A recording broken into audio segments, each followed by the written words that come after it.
오늘 본문은 로마서 2장 12절부터 29절까지 본문이고요. 그 중에서 12절과 13절을 먼저 읽도록 하겠습니다. 오늘 은혜로 얻은 구원과 은혜의 삶 5번째 시간, 하나님과 바른 관계 세우기라는 제목으로 함께 말씀을 나누려고 합니다. 자, 2장 12절에서 13절 페이지 240페이지 같이 목소리를 읽겠습니다. 무릇 율법 없이 범죄한 자는 또한 율법 없이 말하고, 무릇 율법이 있고 범죄한 자는 율법으로 말미암아 심판을 받으리라. 하나님 앞에서는 율법을 듣는 자가 의인이 아니요 오직 율법을 행하는 자여야 의롭다 하심을 얻으리니. 아멘. 우리가 지금 로마서 전체를 강의해 가고 있습니다. 로마서를 강의하는 데 있어서 로마서의 주제를 이렇게 잡았습니다. 은혜로 얻은 구원과 은혜의 삶. 우리가 어떻게 구원을 얻게 되었는가라는 것에 대해서 하나님의 은혜의 관점에서 바라봤고, 또 그 구원을 얻은 사람, 은혜로 구원을 얻은 사람은 어떠한 삶을 살아야 되는가 할 때 은혜의 삶을 살아야 한다라는 관점에서 로마서를 보고 있습니다. 그 중에서 5번째 시간인데 오늘은 하나님과 바른 관계 세우기. 우리가 지난주에 뭐였었죠? 지난주에 연휴에 너무 오래 쉬셨죠? 지난주에 뭐였습니까? 회개. 우리가 잘못을 하는데 그 잘못을 회개할 수 있는 기회를 주시는 하나님의 은혜에 대해서 우리가 살펴봤어요. 우리가 그런 거잖아요. 우리가 세상을 바라보면서 마음이 탁하고 막 이렇게, 요즘 말로 하면 고구마잖아요. 세상을 쳐다보면 고구마 같아요. 근데 왜 고구마 같을까? 그렇게 보면 이런 거예요. 회개의 기회를 주지 않는 거예요. 회개의 기회를 주지 않는다는 건 뭐냐면 용서가 없다는 거예요. 용서가. 그러니까 잘못을 고백하는 순간 무조건 벌 받아야 되는 거예요. 무조건. 그런데 그 잘못을 안 들키면 벌을 받지 않아도 되는 거예요. 세상에서는. 그러면 여러분, 누가 자발적으로 자기의 잘못을, 죄를 자백하겠습니까?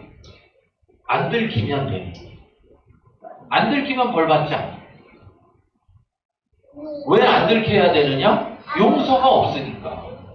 용서가 없으니까.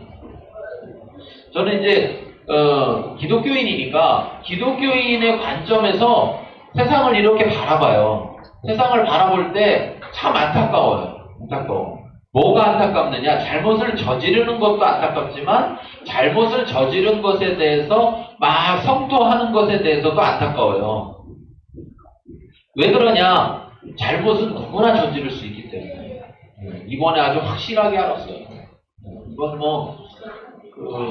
진보냐 보수냐의 문제가 아니고 사람은 다 잘못을 저지르는구나. 어떤 잘못? 다 똑같은 잘못들을 저지르는구나. 그러니까 사실은 네가 더 나니 내가 못하니 내가 나니 네가 못하니 할 필요가 없는 거예요. 그런데 이게 세상만 그런 게 아니라 교회 안에서도 우리가 살펴보면 사람이라는 존재는 교회 안에 있든 교회 밖에 있든 다 잘못을 하더라는 거예요.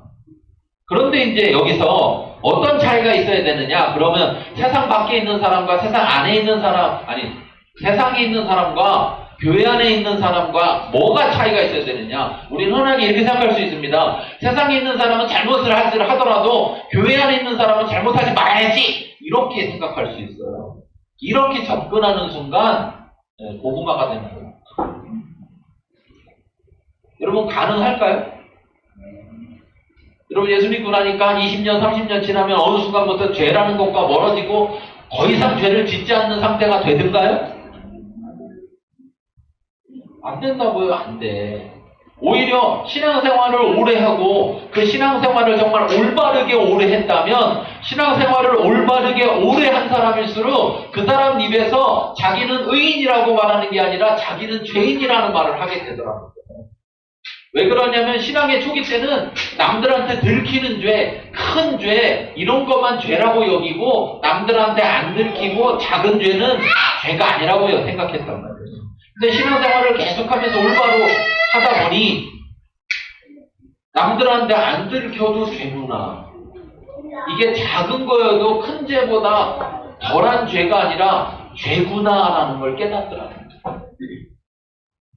그러니까 오히려 신앙생활을 바로 하면 바로 할수록 신앙생활 초기보다 내가 진짜 죄인이라는 걸 깨닫더라고요. 그렇기 때문에 여러분 이거 이제 버리세요. 뭐냐면 세상에서는 죄를 짓더라도 교회 안에서는 죄 지면 안 돼. 이걸 버려야 돼. 이거 진리가 아니에요. 성경이 말하는 게 아니에요. 네. 성경에서 그렇게 말하고 있지 않아요. 하나님의 자녀라면 죄를 짓지 않아야 되는 건 마땅하다는 거예요. 죄를 져도 된다는 게 아니라 짓지 말아야 되는 게 마땅하다는 거예요.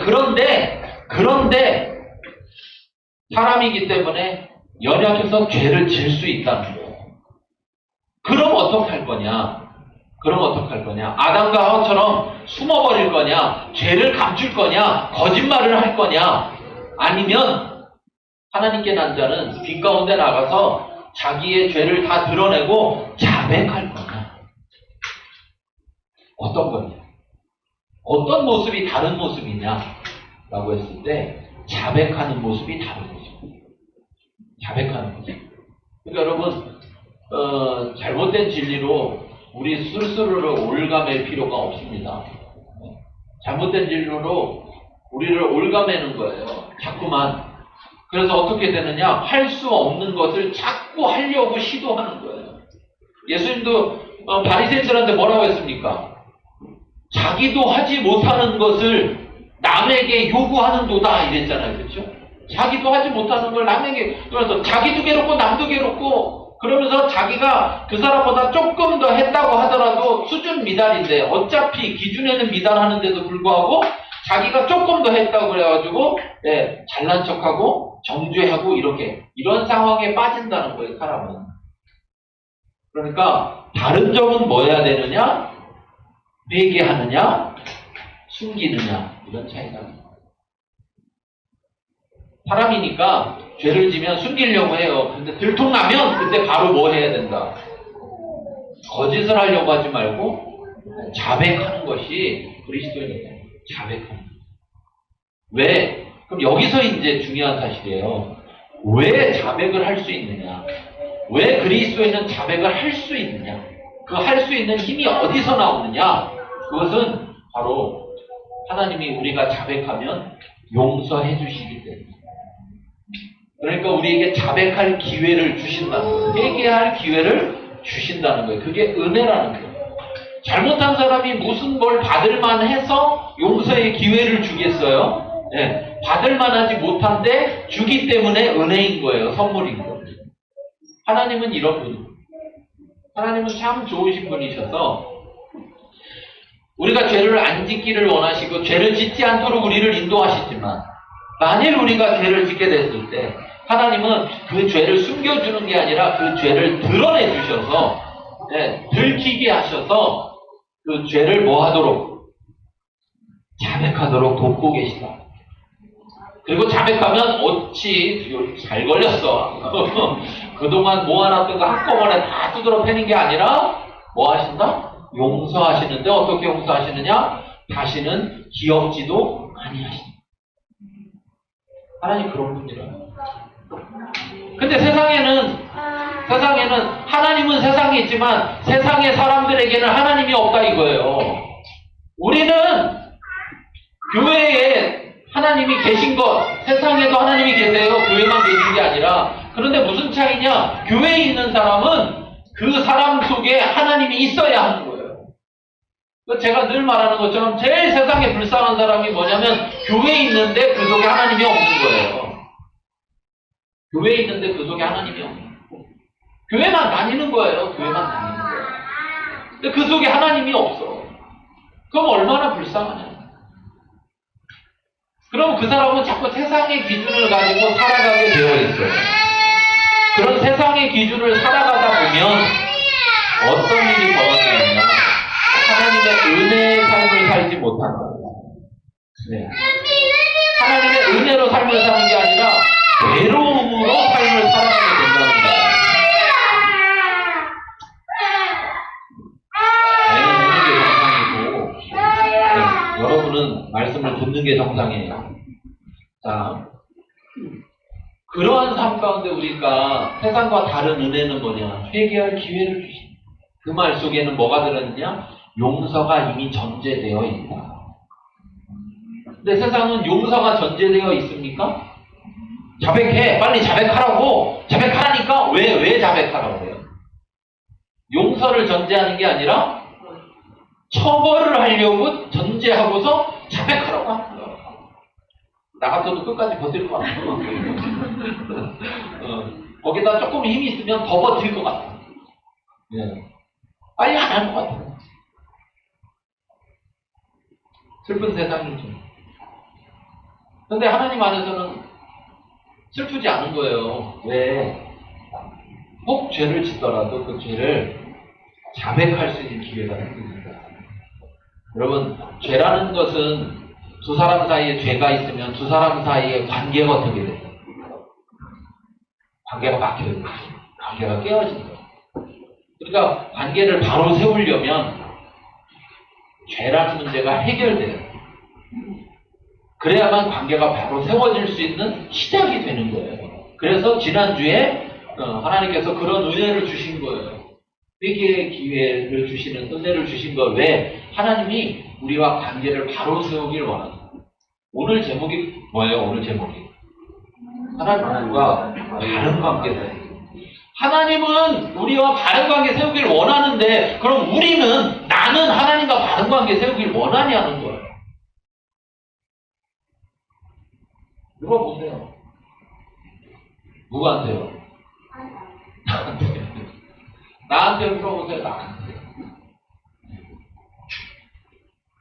바른 관계를, 하나님은 우리와 바른 관계를 세우기 원하셔서 우리에게 용서해, 우리가 잘못하더라도 용서해, 회개할 수 있는 기회를 주셔서 바른 관계를 세우려고 다가오신다면, 그러면 우리는 하나님과 바른 관계를 세우기 위해서 어떻게 해야 되느냐, 무엇을 해야 되느냐 하는 것을 오늘 이야기하려고 합니다.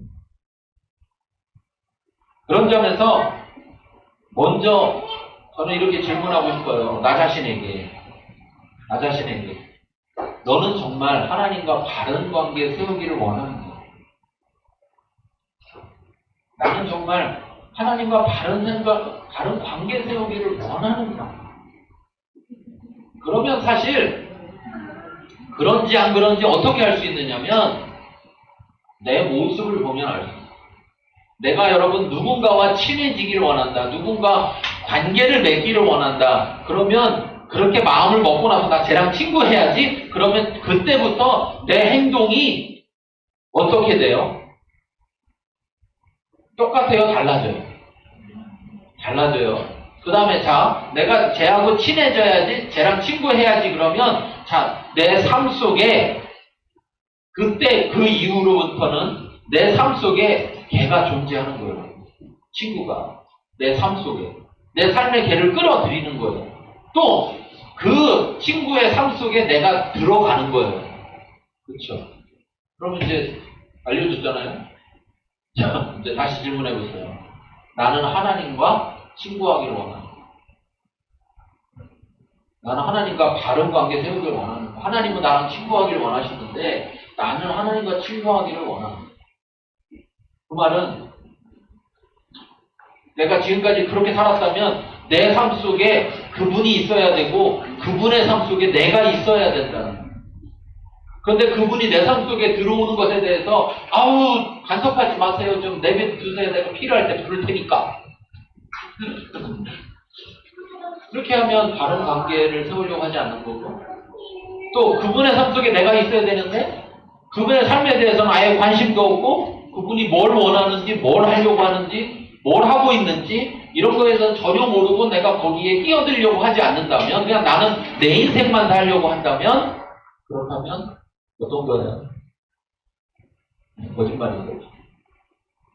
나는 하나님과 바른 관계 세우기 원해요. 라고 했지만 내 삶은 거짓말이었습니다. 내 삶.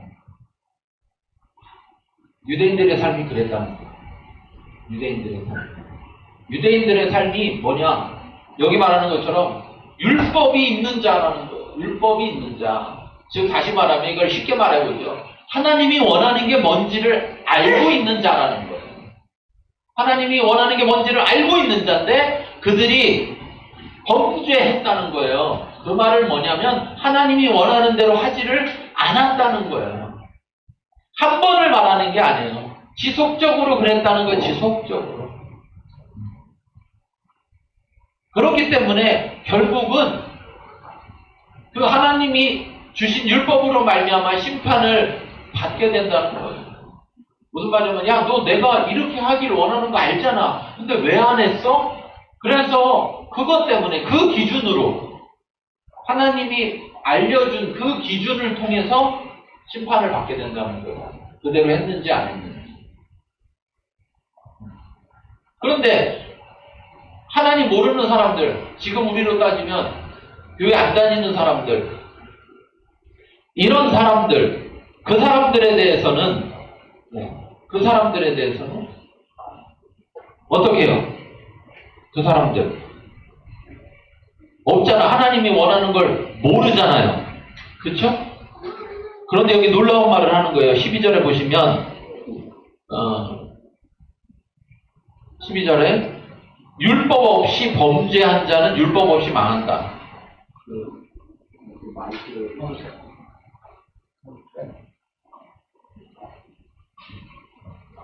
자, 율법 없이 범죄한 자는 율법이 없으니까, 다시 말하면 하나님이 원하는 걸 모르고 잘못한 사람은 모르니까 그냥 잘못한 거 괜찮다 이렇게 되느냐? 여기 뭐라 그래요? 율법 없이 범죄한 자는 또한 뭐한다? 율법 없이 망한다는 거예요. 결국은 몰라도 잘못했다면 그 잘못의 값을 치르게 된다는 거예요. 그건 나오겠지만 죄의 삭은 뭐라고 합니까? 죄의 삭은 사망이다. 그러니까 교회를 안 다닌다고 그래서 나 교회 다니는 하나님 몰랐어요. 그래 있는지 몰랐어요. 이렇게 말한다고 해서 빠져나갈 수 있는 게 아니라는 거죠. 다시 말하면 교회를 다니든 교회를 다니지 않든 모든 사람은 심판을 받는다는 거예요. 모든 사람. 그 심판에서 예외될 수 있는 사람은 없다는 거예요. 그런데 놀라운 말을 또 하는 것은 13절을 읽어보겠습니다. 다시. 하나님 앞에서는 율법을 듣는 자가 의인이 아니요 오직 율법을 행하는 자라야 의롭다하심을 얻으리니. 자, 여기 뭘 말하고 있습니까? 여러분 지금 이렇게 율법을 듣고 있다고 그래서 하나님 말씀을 듣고 있다고 그래서 우리가 하나님 말씀 듣고 있으니까 예배 때 와 있으니까 그 말씀을 들으니까 난 의인이야. 아니라는 거예요. 아니라는 거예요. 아니라는 거예요. 그래서 제가 계속 말씀드리는 거예요. 목사님은 지겹게 저런 얘기를 왜 자꾸 할까? 교회 안에 있다고 그래서 그 사람이 구원받는 게 아니라는 걸 말해야 되는 거예요. 구원받기 위해 교회에 왔는데 잘못 생각하고 있다는 거죠. 교회만 있으면 구원받는 거라고 잘못 생각한다는 거예요. 그런데 그게 아니라는 거죠. 그것이.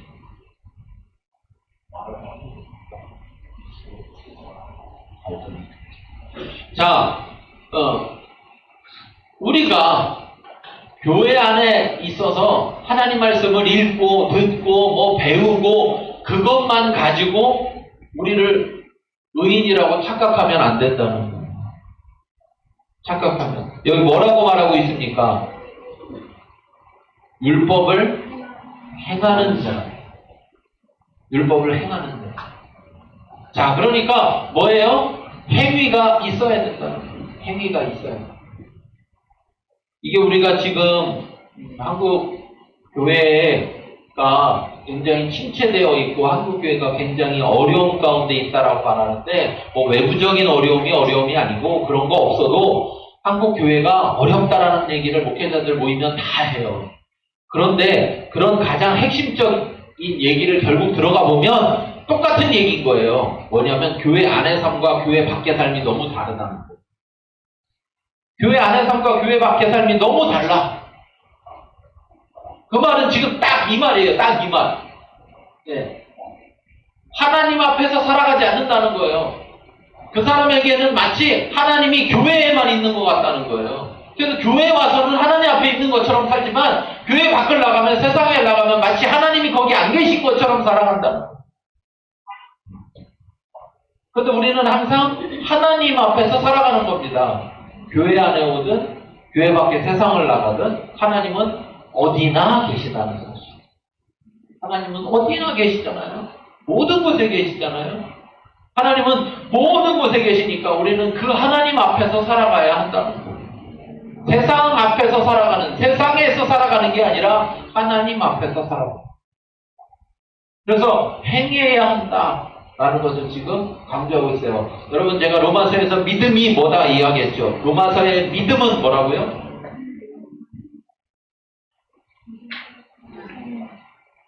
대답을 하지만 마스크 때문에 들리지 않는 것으로 제가 여기고. 자, 믿음은 믿음이 아니라 로마서에 말하는 믿음은 믿음 더하기 행함. 그 믿음에 따른 행함. 그래서 그걸 다른 말로 뭐라고, 행함을 다른 말로 뭐라고 한다? 순종. 그래서 믿음은 믿음 더하기 순종이 믿음이다. 이해되시죠? 로마서에서 나와요. 그러니까 믿음으로 구원을 얻는다라는 것은 뭐라? 그냥 믿음만으로 구원받는 게 아니라 믿음 플러스 순종을 말하는 거예요. 근데 이건 순종으로 구원받는다는 말이 아니라는 거죠. 왜냐하면 순종은 뭐가 있어야 할 수 있는 거예요? 믿음이. 만약에 믿음 없는데 순종했어요. 그럼 뭐예요? 네. 이건 소용이 없는 거예요. 무슨 말이야? 믿음 없는데 교회 왔어. 소용이 없죠. 하나님 앞에 예배 드리는 믿음이 없는데 예배에 참석했어. 소용이 없다니까요. 안타까운 말이지만 제가 여러분한테 사기칠 수 없어서 얘기하는 거예요. 사기치려면 얼마든지 사기칠 수 있지만 목사니까 사기치면 안 되니까 이야기하는 거예요. 자리에만 앉아있다고 예배가 아니라고요. 늘 말씀드리지만 내가 예배를 드려야 예배인 거지. 여기 와서 참석해서 구경하고 가면 예배 본 거죠. 영화 보는 것처럼 예배 본 거지 예배 드린 게 아니란 말이에요. 예배의 본질은 드리는 것이지 보는 것이 아니다. 자, 그래서 이 12절과 13절 속에서 어떤 하나님을 알 수 있느냐? 하나님은 율법을 듣는다고 하나님이 말하는 거, 저 하나님이 원하는 거 뭔지 알아요. 이렇게 한다고 해서 그 사람을 의롭다고 하시지 않는다. 뭐냐면 그 알고 있는 걸 뭐 해요? 행하는 자를 의롭다고 하신다. 그럼 하나님은 왜 이렇게 의를 따지려고 할까요? 그거 생각해 보세요. 이 말은 하나님이 우리가 의롭기를 원한다는 거예요? 의롭지 않기를 원한다는 거예요? 그 하나님 왜 우리가 의롭기를 원할까? 그렇죠? 다 알아들었어요? 자, 하나님과 우리가 바른 관계를 세우려면 우리가 의로워요. 왜? 하나님은 어떤 분이니까? 의로우신 분이니까. 네. 까마귀하고 뱀도가 같이 못 논다는 거예요. 네.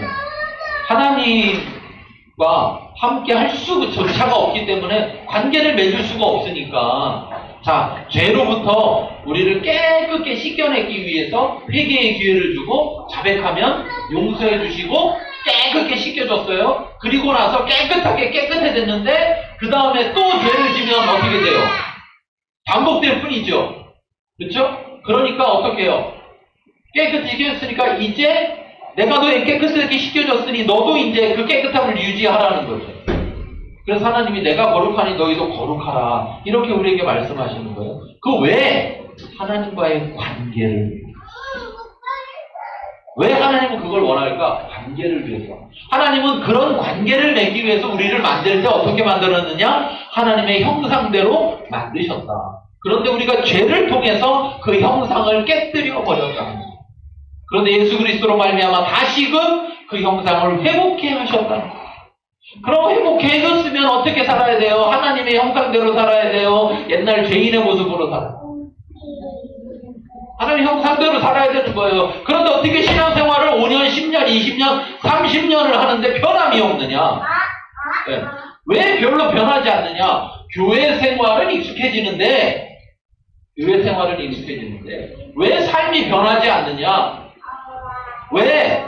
왜 이런 질문들이 자꾸 나오느냐라고 한다면 결국은 그 문제예요. 하나님과의 바른 관계 속에 살아가지 않는 거예요. 하나님과의 바른 관계를 맺으며 살아가지 않는다는 거예요. 이것이 큰 문제예요. 하나님은 우리가 그렇게 하기를 원하는데, 그래서 하나님은 우리를 바른 관계를 맺으며 살아가도록 하기 위해서 하나님은 우리를 의롭게 하시는, 죄로부터 우리의 죄를 다 용서하시고 씻어서 다시금 깨끗게 해주셨는데, 하나님의 형상을 회복시키셨는데, 우리가 하나님의 형상이 회복됐음에도 불구하고 새롭게 다시 태어나 하나님의 형상대로 태어났음에도 불구하고 죄인인 옛사람의 모습대로 그냥 살아간다. 다시 말하면 자기가 어떤 존재인지를 깨닫지 못한다. 우리가 우리 자신이 어떤 존재인지를 잘 깨달아서 우리 자신의 합당한 모습으로 살아가야 되는 거예요. 그것이 하나님이 원하시는 거예요. 왜? 하나님 우리를 만들 때 하나님이 형상대로 만들어줬는데, 그럼 하나님처럼 살아야 되는데 죄인처럼 살고 있으면 하나님이 얼마나 슬프겠어요. 그죠? 하나님은 그래서 우리를 그렇게 만드시고, 그래서 하나님은 우리와 사랑하며 동행하는 삶을 살기를 원하십니다. 하나님은 평생 우리에게 원하시는 게 뭐냐? 하나님과 사랑하자는 거예요. 내가 너를 사랑하니 너도 나를 사랑해라. 네. 그래서 사랑하며 살자. 사랑하며 살자. 그런 사랑하며 사는 그런 관계를 맺기 위해서 바른 관계가 돼야 한다는 거예요. 바른 관계. 우리가 그런 바른 관계를 하나님은 세우길 원하시니까 우리도 그런 바른 관계를 세워야 합니다. 볼게요. 같이 읽어보겠습니다. 하나님을 누린 자는 성장을 통한 마음의 변화를 통해 하나님과 바른 관계를 세워야 한다. 자, 근데 여기서 보면 여러분, 하나님과 바른 관계를 세우기 위해서는 뭐가 전제돼야 될까요? 뭐가? 내가 바른 관계를 맺을 수 있는 자격이 돼야 될 거 아니에요? 자격이. 그렇죠? 자격이. 근데 그 자격이 되는 게 뭐냐? 회개를 통해 가능해진다 이거예요. 그러니까 그걸 줬다고요. 기회를 줬어 우리한테. 그러니까 바른 관계 세우려면 뭐부터? 회개부터 해야 돼. 회개. 쉽게 생각하면 됩니다. 어렵게 생각할 필요 없습니다. 회개가 뭐냐? 옛날대로 그냥 사는 거고, 옛날대로 그냥 사는 모습에서 회개는 뭐냐? 내 진짜 모습이 뭐냐? 나 하나님의 형상이야. 나 하나님의 형상대로 만들어진 존재야 라는 걸 깨닫고 하나님의 형상에 맞는 삶으로 삶을 바꾸는 거예요. 교회 안 다니다가 교회만 나오면 되는 게 아니고 삶이 바뀌어야 되는 거예요. 삶이 바뀌려면 여러분 뭐가 바뀌어야 될까요? 삶이 바뀌려면 행동이 바뀌어야 돼요. 행동이 바뀌려면 뭐가 바뀌어야 될까요? 행동이 바뀌려면 다 써 있는데 여기 행동이 바뀌려면 마음이 바뀌어요. 마음이 바뀌어요.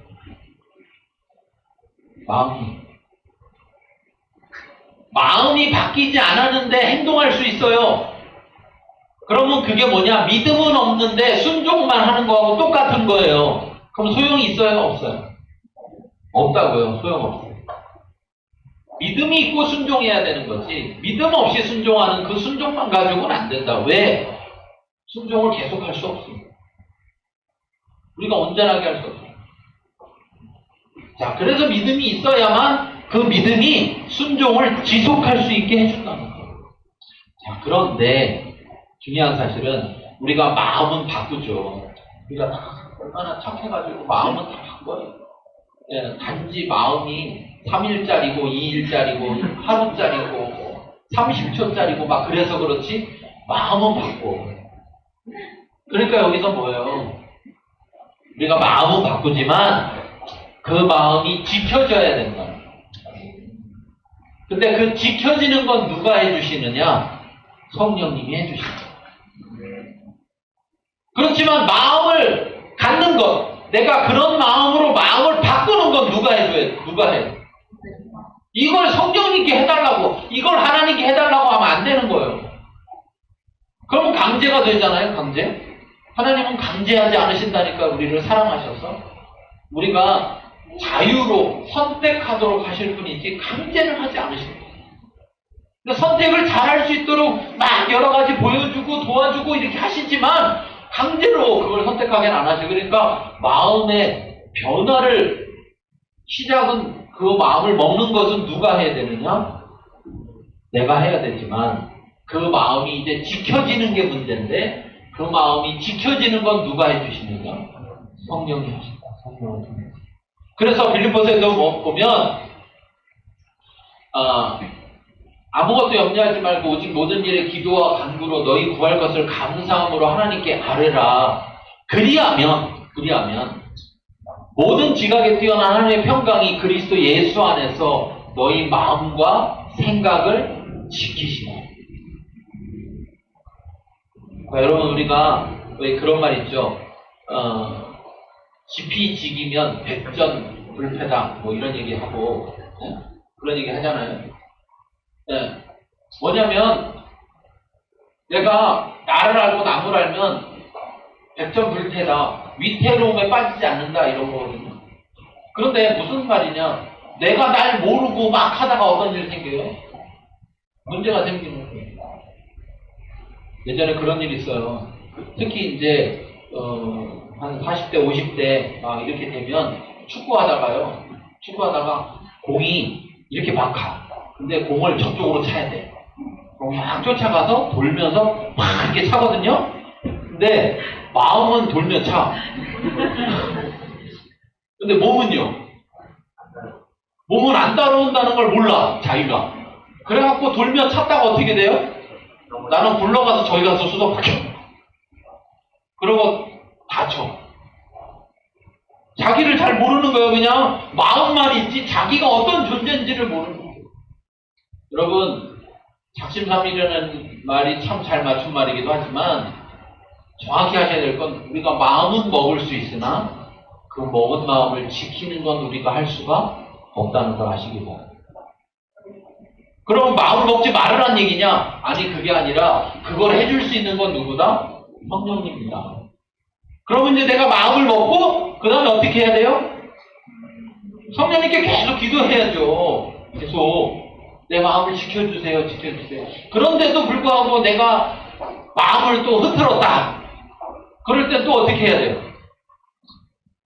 원래 그런 거구나, 이렇게 알아. 아니, 내가 원래 못 지키는 존재라니까요. 그러니까 내가 못 지켰거든. 나는 안 돼. 그러고 포기하지 말고 어떻게 하라고요? 회개하고 다시 출발. 다시 마음을 먹고 또 성령님께 뭐라고요? 지켜주세요. 이걸 100번 해도 하나님은 다 받아주신다고. 그렇기 때문에 은혜죠. 그렇기 때문에 우리가 은혜로 사는 거예요. 그래서 은혜의 삶이라고 합니다.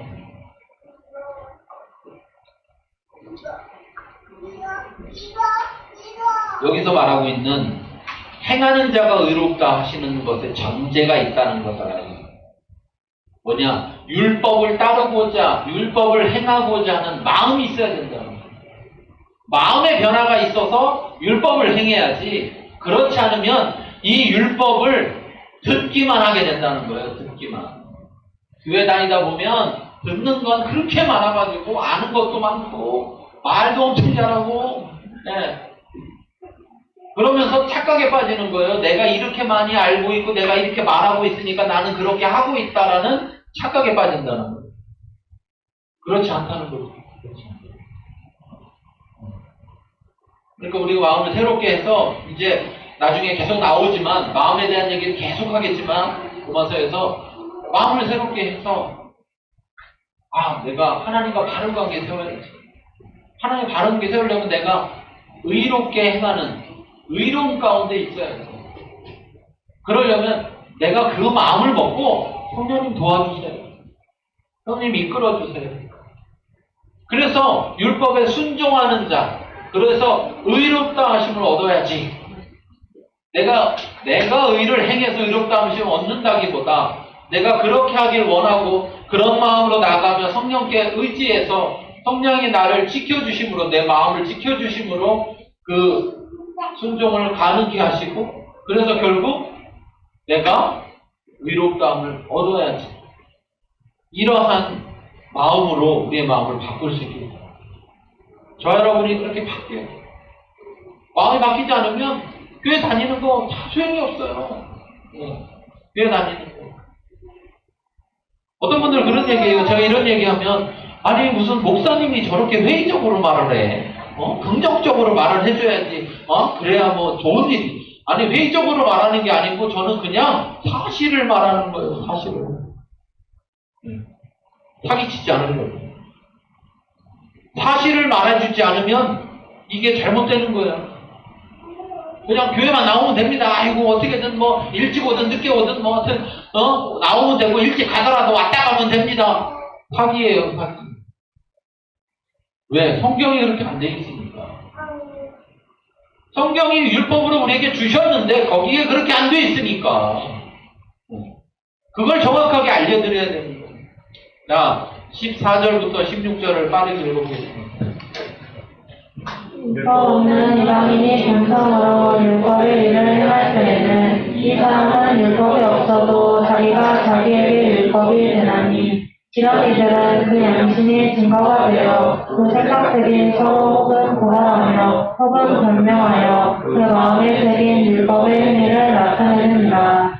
곧 나의 복음에 있는 바와 같이 하나님이 예수 그리스도로 말미암아 사람들의 은밀한 것을 심판하시는 그날이라.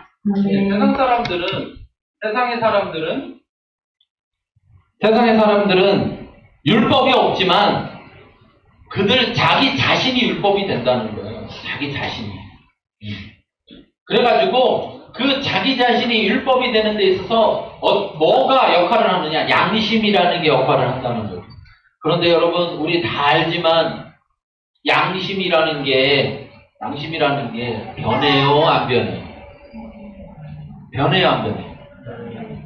네? 어릴 때의 양심과 자라서의 양심과 높은 자리에 올라갔을 때 양심이 똑같아요, 변해요? 남만 변하는 게 아니에요. 무슨 그런 사람들만 변하는 게 아니라 사람은 다 그래요. 사람은. 마음이 한결같을 수 없는 것처럼 양심도 자기 기준을 정해놓지만 그 자기 기준이 자꾸 어떻게 됩니까? 자기한테는 어떻게 돼요? 그렇죠. 자기한테는 너그러워. 다 자기 좋은 대로 유리하게 하고 남한테는요. 갈수록 더 박해져. 처음엔 그렇지 않았어요. 이게 변한다는 거예요. 율법 없는 자들, 이방인들, 하나님을 믿지 않는, 하나님 말씀을 따르지 않는 자들에게도 그렇게 된다는 거예요. 그런데 뭐라 그러냐? 그 양심이 증거가 돼서 그래서 말로 아무리 거짓을 한다 하더라도 그 양심이 증거가 돼서 그 생각들이 서로 혹은 고발하며 혹은 변명하게 된다. 그러니까 무슨 말이냐? 누구도 하나님의 심판에서 벗어날 수 없다는 거예요. 하나님에게 다 들킨다. 그래서 16절 뭐라고 그래요? 나의 복음에, 바울이 전하는 복음에 이른 바와 같이 하나님이 예수 그리스도로 말미암아 사람들의 은밀한 것을 심판하신다. 숨겨진, 우리가 양심이 움직이는 것들은 보통 그런 거잖아요. 남이 없는 데서 양심이 막 움직이잖아요. 그렇죠? 보통 발동할 때 언제 발동해? 남 모르게 뭘 하려고 막 할 때. 근데 자기 안에서 막 양심이 이거 하면 안 되는데 막 이렇게 발동하잖아요. 숨겨져 있는 은밀한 것이란 말이에요. 그런데 하나님은 예수 그리스도로 말미암아서 그 은밀한 것을 다 드러나게 하시고 심판하십니다. 하나님이 아담과 하와에게 그들이 무화과나무 잎으로 치마를 해 입고서 자기의 수치를 가리려고 했을 때 그게 가려지냐고. 가려지지 않고 다 드러나죠. 그런데 하나님이 그들을 위해서 가죽옷을 해 입음으로 해서 그것을 가릴 수 있었던 것처럼 사람으로는 가릴 수가 없다. 하나님이 다 드러나게 할 수 있다. 하나님이 예수 그리스도로 말미암아 사람들의 은밀한 것을 다 드러나서 심판하신다. 그리고 율법이 없는 자에게는 그 양심이 증거가 된다. 그러니까 우리가 우리뿐 아니라 지금 믿지 않는 자들에게도 동일하게 이 말씀을 하시고 있다는 걸 알아야 돼요. 믿는 자들에게만 하는 게 아니라 믿지 않는 자들에게도 심판에 대해서 동일하게 말씀하시고 하나님의 법에 대해서 동일하게 말씀하십니다. 자, 넘어가서 17절부터 24절까지 빠르게 읽겠습니다. 유대인이라 우리는 내가 율법을 의지하며 하나님을 자랑하며 율법의 교훈을 받아 하나님의 뜻을 알고 지극히 선한 것을 공감하며 맹인의 길을 인도하는 자요 어둠에 있는 자의 빛이요 율법에 있는 지식과 진리의 모본을 가진 자로서 버려진 자의 교사요 어느 나이에 선생이라고 스스로 믿으니 그러면 다른 사람을 가르치는 내가 내 자신을 가르치지 아니하느냐 도둑질하지 말라 첩하는 내가 도둑질하느냐 가늠하지 말라 말하는 내가 가늠하느냐 사람을 간직히 여기는 내가 신사물건을 도둑질하느냐 율법을 자랑하는 내가 율법을 범함으로 하느냐 율법이하느냐 이렇게와 같이 하나님의 이름이 너희들 많은 중에서 모독을 받는도다. 여기 보면 이방인들도 절대 숨길 수 없다. 그들이 율법을 갖지 않았어도 예수 그리스도로 말미암아 숨겨진 것이 다 은밀한 것이 드러난다 하면서 이제 말씀을 가진 우리에게는 더 강력하게 말씀하고 있는 거예요. 지금 유대인이라 불리는 내가 지금으로 따지면 뭡니까? 교회 다닌다고 하는 네가 성경 말씀을 의지해서 하나님을 자랑하는데 그런데 하나님의 뜻을 알고 지극히 선한 것을 분별하는데 그러면서 내가 맹인을 인도한다. 어두움에 있는 자들의 빛이다. 이렇게 말하면서 어리석은 자의 교사고 어린아이의 선생이라고 스스로 믿으면서 우리의 행실은 어떠냐. 우리가 하나님 앞에서 정말 다 드러난다는 것을 우리 스스로 깨닫지 못하면 우리가 하나님 앞에서 자기가 숨길 수 있다고 착각하게 됩니다. 그렇게 되면 회개를 하지 않습니다. 회개를 하지 않습니다. 숨길 수 없다는 것, 다 드러난다는 것. 내가 잘하고 있다고 내 스스로 믿지만 내가 못하고 있는 그 모습들이 있다라는 것을 분명하게 다 드러남을 알아야 그래야 우리가 회개하는 거예요. 그런데 지금 유대인들이 그렇게 하지 않는다는 거예요. 왜? 비교하는 거죠. 내가 저들에 비하면 나는 잘하고 있어요? 잘못하고 있어요? 잘하고 있잖아. 이런 거예요. 아이고 내가 그래도 교회 안 다니는 것들보다 낫지. 거기는 왜 꼭 것들이라고 하는지 모르겠으나 교회 안 다니는 사람보다 나 교회 다니니까 나는 된 거지 뭐. 또 교회 안에 있는 사람들끼리 뭐라 그래요? 교회 안에 있는 사람. 아이고 내가 그래도 집사인데 내가 그래도 관사인데 장로인데 내가 그래도 신앙생활 얼마를 했고 내가 어떤데 그래도 아이고 내가 우리 교회 아이고 저 사람은 교회 다니는 건지 안 다니는 건지 알 수가 없어. 그렇게 따지면 내가 저 사람보다는 훨씬 낫지. 여기 이렇게 말하고 있습니다. 다른 사람을 가르치는 네가 네 자신은 가르치지 아니하는. 그러니까 사실 하나님의 말씀은 그 말씀 가지고 남보라고 준 게 아니라 뭐라는 거예요? 그 말씀을 가지고 누구를 보라고? 나를 보라고.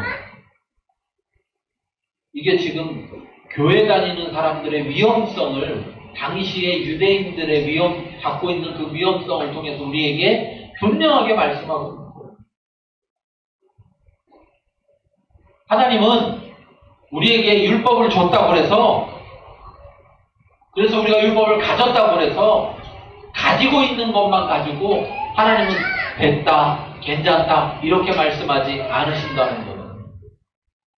아까 12절, 13절에서 말했던 것처럼 율법이 있고 범죄한 자는 율법으로 말미암아 심판을 받는다.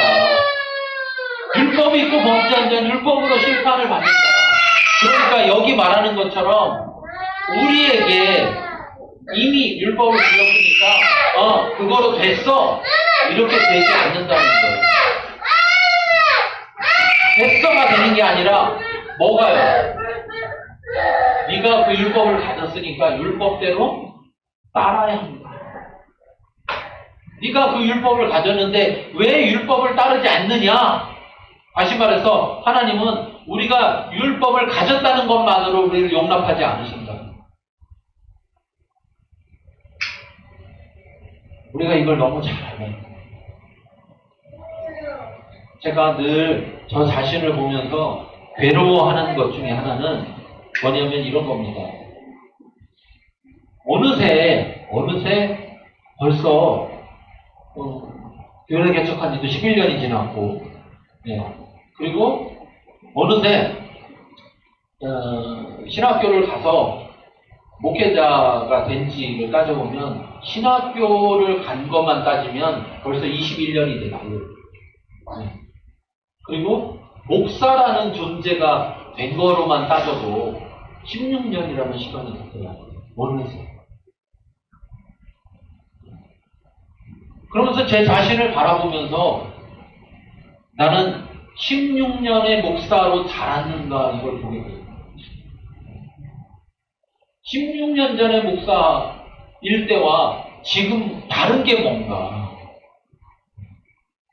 내가 분명히 더 많이 가르치는 자가 됐는데 그러면 내가 더 많이 다른 사람들에게 가르치는 것만큼 나 자신을 가르쳤는가 돌이켜보고 이 말씀을 보면서 로마서의 말씀을 보면서 한마디로 해서 굉장히 내 자신을 다시 보게 되고 슬프더라고요.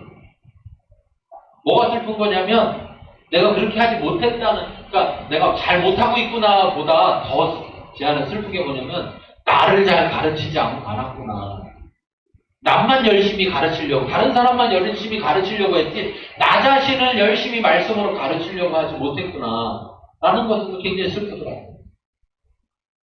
그러면서 내가 16년 전에 다시 태어나서 목사라는 존재로 다시 태어났으면 16년이면 16살인데 16살만 돼도 얼마나 많은 걸 할 수 있어요. 그렇죠? 그런데 내가 그 16살의 나이를 먹은 사람인가 그거를 돌아보게 돼요. 우리가 교회 다니면서 도대체 왜 그렇게 시간은 흐르는데 믿음이 자라나지 않을까를 돌이켜보면 나는 간단하다고 생각해요. 하나님과의 바른 관계가 세워지면 세워질수록 우리의 믿음이 자라나고 성장할 것이고 하나님과의 바른 관계가 세워지지 않으면 않을수록 아무리 시간은 지나도 나이만 먹을 뿐이다. 육신의 나이가 먹는 게 아니라 신앙의 나이도 먹고 있을 뿐이다. 그냥 밖으로 숫자만 늘어났지 아무것도 하지 못하는 예전과 별반 다르지 않는. 그런데 더 큰 문제는 뭐냐면 거기에서 안주하고 있다는 거예요. 큰일이라는 생각을 못 느낀다는 거죠. 이 유대인들이 그렇게 느꼈던 거예요. 그런데 우리는 성경을 읽으면서 아이고 뭐 신앙생활이 이렇게밖에 못할까 이렇게 따지고 있는 내 자신이 똑같다는, 그들의 모습과 똑같다는 것을 우리가 볼 수 있어요.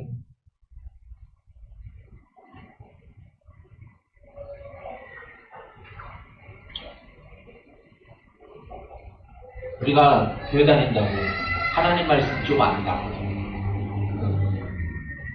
거기에서 머물러 있으면 안 된다. 하나님은 그것으로 만족하시는 것이 아니라 그렇게 하신 이유는 거기에서부터 하나님과 더 깊은 관계 가운데로 우리를 이끌어 가시고 우리와 함께 그러한 길을 걸어가기를 동행하는 삶을 살기를 사랑의 그 삶을 살아가기를 원하고 계시다는 사실을 우리가 잘 알아야 할 것입니다. 마지막 25절부터 29절을 읽겠습니다. 네, 읽겠습니다. 내가 율법을 가면 할례가 유익하나 만일 율법을 범하면 내 할례는 무할례가 되느니라. 그런즉 무할례자가 율법의 규례를 지키며 그 무할례를 할례와 같이 여길 것이 아니냐. 또한 본래 무할례자가 율법을 온전히 지키며 율법 조문과 할례를 가지고 율법을 말하는 너를 정죄하지 아니하겠느냐. 그 표면적 유대인이 유대인이 아니요 표면적 육신의 할례가 아니니라. 오직 이면적 유대인이 유대인이며 할례는 마음에 알지니 영에 있고 율법 조문에 있지 아니한 것이라. 그 칭찬이 사람에게서가 아니요 다만 하나님에게서니라. 저는 이걸 그냥 할례를 우리가 쉽게 이렇게 바꾸면 좋겠어요. 바꿔서 읽으면 간단할 것 같아요. 뭐냐면 교회 다니는 거. 교회 다니는 거. 율법을 행하면 교회 다니는 게 유익하죠. 그런데 율법을 범한다면 교회 안 다니는 것과 뭐가 다르냐. 교회를 다니면서도 율법대로 살지 않을 거면 교회 안 다니는 것과 뭐가 다르냐. 교회 안 다니는 사람이 만약에 이웃을 사랑하라 하는 그것을 지키고 살아간다면 그 사람이 교회 다니는 우리를 보면서 뭐라고 하겠냐는 거죠. 야, 너 왜 율법 안 지키냐? 이렇게 말하면 우리가 뭐라고 하겠냐는 거예요. 그 사람이 우리를 정죄하지 않겠냐는 거예요. 그러면서 아주 중요한 말을 하죠. 28절부터가 중요한 건데 표면적 유대인이 아니다. 교회만 다닌다고 교인이 아니라 이거예요. 교회만 다닌다고 그리스도인이 아니라는 거예요. 교회 다닌다고 해서 그리스도인이야. 그리스도인이라면 당연히 교회를 다니겠지만, 그렇죠? 그리스도인이라면 당연히 교회를 다니겠지만 교회만 다닌다고 그리스도인은 아니다. 표면적으로만 그리스도인이 교회 다니는 자가 돼야 되는 게 아니라 이면적으로, 내면적으로 네 마음에서부터 그리스도인이 돼야 된다. 이걸 지금 우리에게 말씀하고 있습니다. 그런 존재를 하나님이 칭찬하신다는 거예요.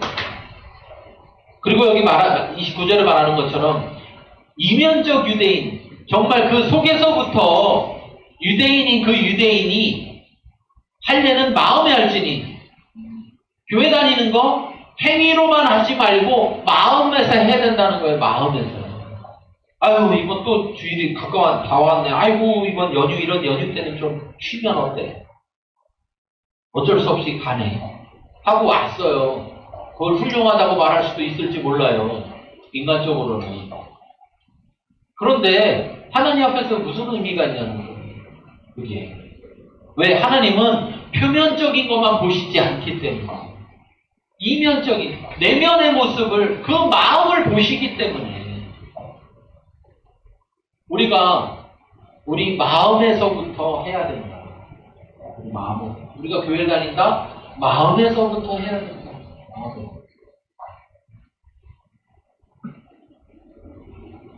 교회 할례는 마음에 할지니 영에 있고 율법 조문에 있지 아니한 것이다.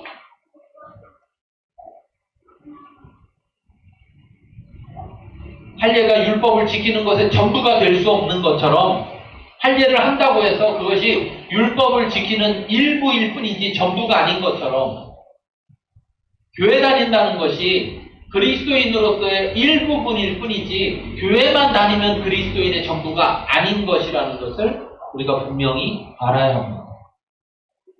따라서 율법을 행하는 것의 출발은 어디에서 있어야 되느냐? 마음의 변화로부터 행위의 변화가 따라와야 해요. 저는 여러분에게 간곡히 좀 부탁하고 권하고 싶은 것은 그런 겁니다. 교회를 다니고 있는, 저 자신에게도 말하고 있지만, 교회를 다니고 있는 여러분, 왜 다니십니까? 왜 다니십니까? 교회를 다니는 것이 그냥 다니기만 하는 그 행위가 모든 걸 해결해 주지 않습니다. 절대적으로 해결해 주지 않아요. 그것은 하나일 뿐입니다.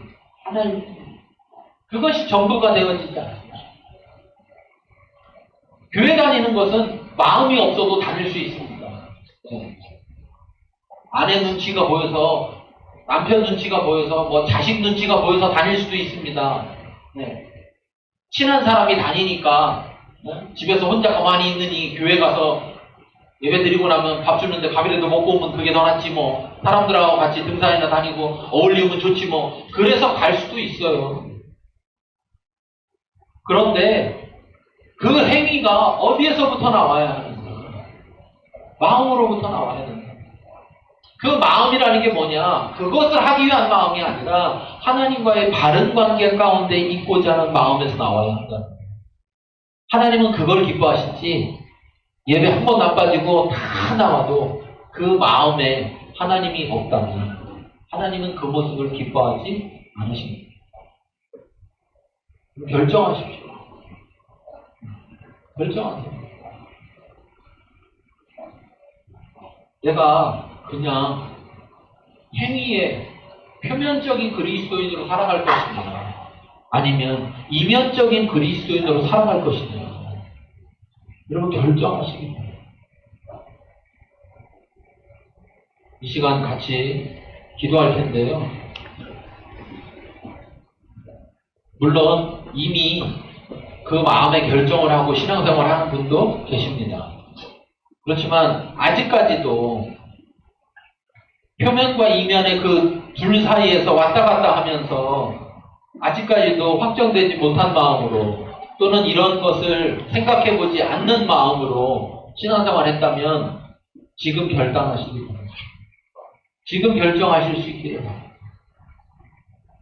이제 내가 지금까지 내 모습이 표면적인 그리스도인의 모습이어서 난 이제 표면적인 그리스도인이 아니라 진정 내 이면에서부터 온전한 그리스도인으로 살아가길 원한다. 그렇게 살기를 원하는 마음을 결단하길 원하시는 분은 지금 이 자리에 그 자리에서 일어나시고 하나님 앞에 결단의 모습으로 나아갈 수 있습니다. 그리고 이 시간에 기도하기를 원합니다. 내가 이 마음을 먹었어도 이 마음을 내가 지킬 수는 없으나 성령님 도와주세요. 내가 이 마음을 먹었습니다. 성령님께서 이 마음을 지켜주세요. 그 마음으로 그 결단된 마음을 하나님 앞에 가지고 나갈 수 있기를 바랍니다. 사람에게 칭찬받으려는 것이 아니고 하나님 앞에 나아가려고 하는 것입니다. 같이 함께 기도하겠습니다.